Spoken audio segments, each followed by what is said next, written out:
Hello and welcome. In this session, we'll start with chapter 3. The topic is money banking. Textbook is NCERT's Macroeconomics for Class 12. Today, we'll learn about the subtopic on money. First, barter system and money. By barter system, we understand it's a kind of transaction where goods were directly exchanged for goods. It's written in the textbook, economic exchanges without the mediation of money are referred to as barter system. That means there was no money in between.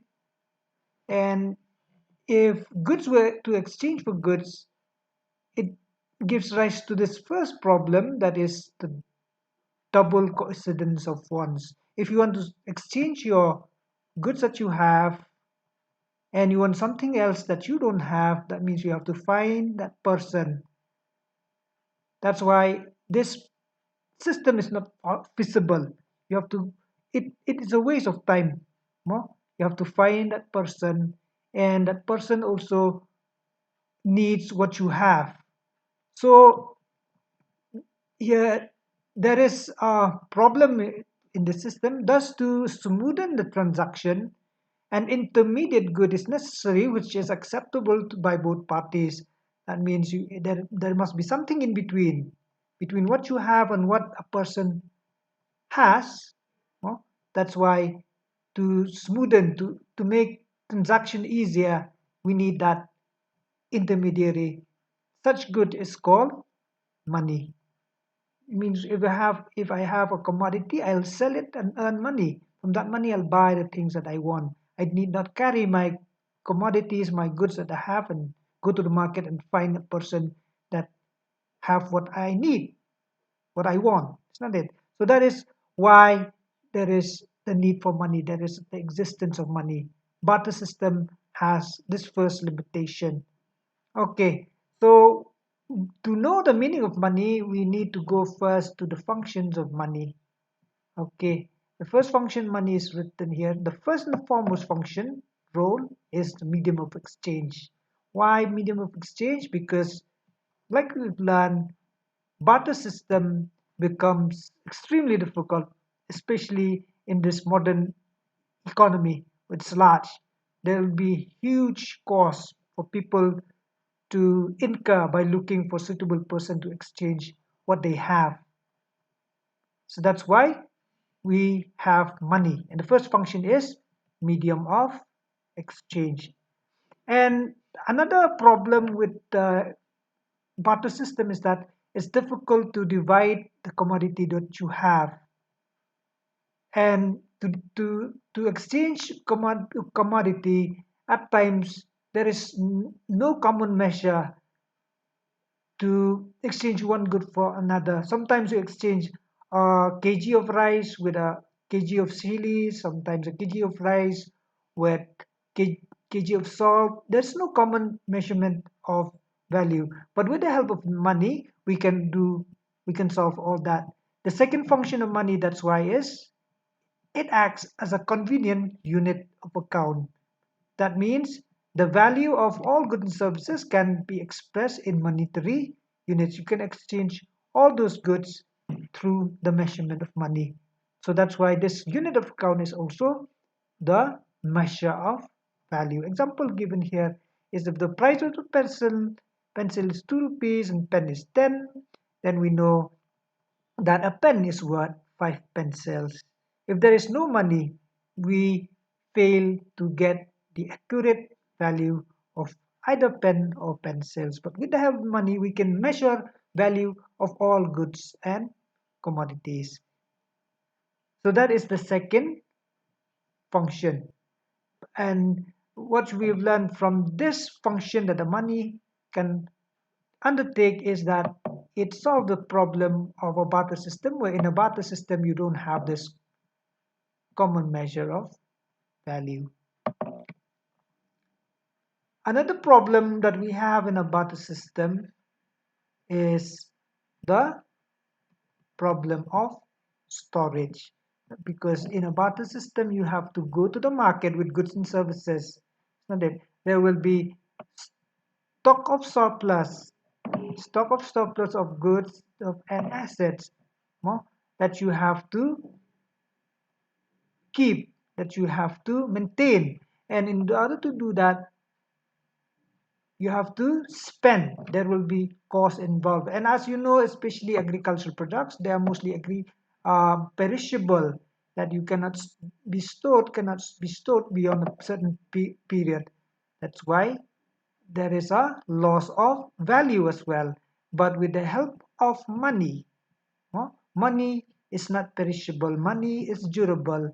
That's why you can store the money for a long period of time and the cost will be very, very low.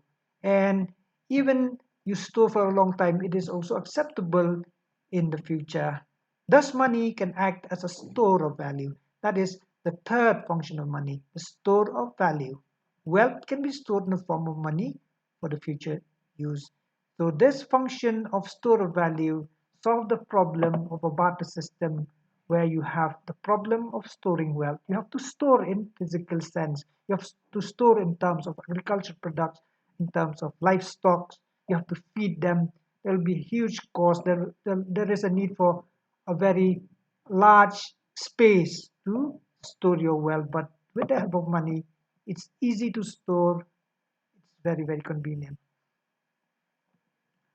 Okay, and the last thing that we come to um, learn from this subtopic is that with the help of money, you understand we can exchange goods for goods through this medium. We can measure exactly what is the value of goods. We can store it for a long time. And nowadays, banking facilities, we can store, we can save in the bank. And there is also the initiative by the government nowadays that there's, there, there should be a shift from cash to digital transaction. That is what we call a cashless society. A cashless society describes an economic state whereby financial transactions are not concerned with money.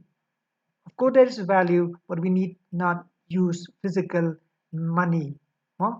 And that's why um, this will ease the production of either paper money or metallic money. In India, also, we've started this initiative of cashless society, cashless transaction, where you found Jan accounts, these accounts which are open with zero um, balance, so to say, where even the poorest of the poor can have a bank account so that they can make transaction online. Aadhaar enabled payment system, e-wallet, all these are the in thing nowadays where we shift from cash society to cashless society.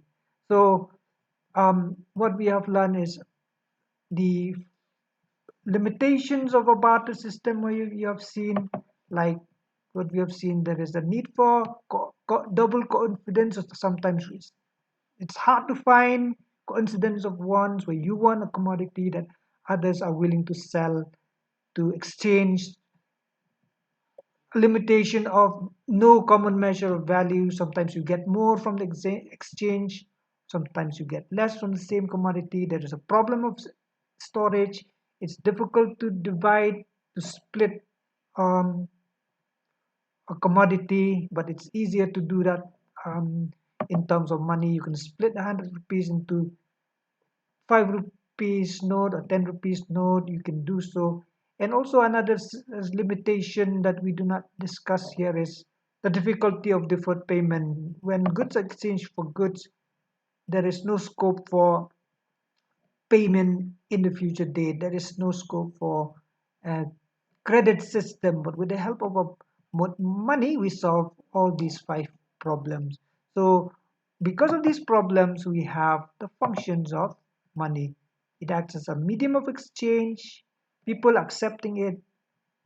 It acts as a measure of value or units of account. We can, now what exactly what is the value to exchange a good. You can store goods, it's easy, it's convenient, it's standard for deferred payment. Nowadays people take loan and pay the future dates. It's not possible before.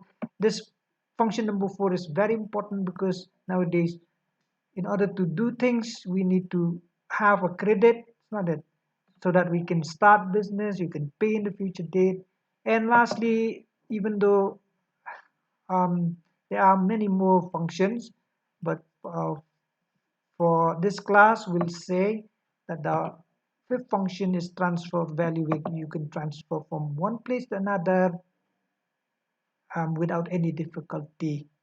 If you compare to transfer value in terms of your livestock, your cattle from one place to another, now you need to carry, you send only through money. So that's the function of money.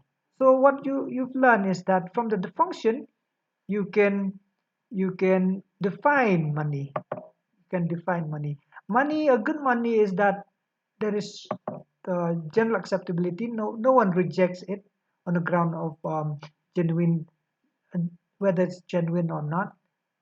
They accept because they trust the value of money. Money is divisible. You can split. It's durable. Durable not only in terms of uh, the, the the physical material, but also durable um, in terms of its values, like stability, where the same so to say the same amount of money has the same. You can buy the same thing now or in the future date. It has the same value. If if money is strong in value, that means that is a good money. It's portable, you can carry, it's convenient, it's liquid. Anytime you need money you can pay. Homogeneity is like it, the same denomination has the same characteristics as, for example, a 20 rupees note must be of the same size, same shape, same color, same characteristics on it. It's not like animals where a five-year-old lamb may be of different colors, maybe different shapes, but here money must be the same. 50, all 50 should be the same. 100 rupees, all 100 rupees should be the same. Limited of supply, it has to be produced. It has to be produced in accordance to the capacity. That's why it's not available in plenty. And it should be easily recognized. Once you look at it, you know what is the denomination of money. And recognition here, even for the handicapped people, they can easily recognize that money. So if it has these characteristics, then we can say is money or good money. Okay, so in short, somehow we just try to get a sense of what about the system and money. So from here you've learned the meaning of barter system, the limitation that this system encountered, the definition of money, not much, but you need to find out more and more definition of money, the functions of money, 5 main functions, and the characteristics of money. So that will be it for today.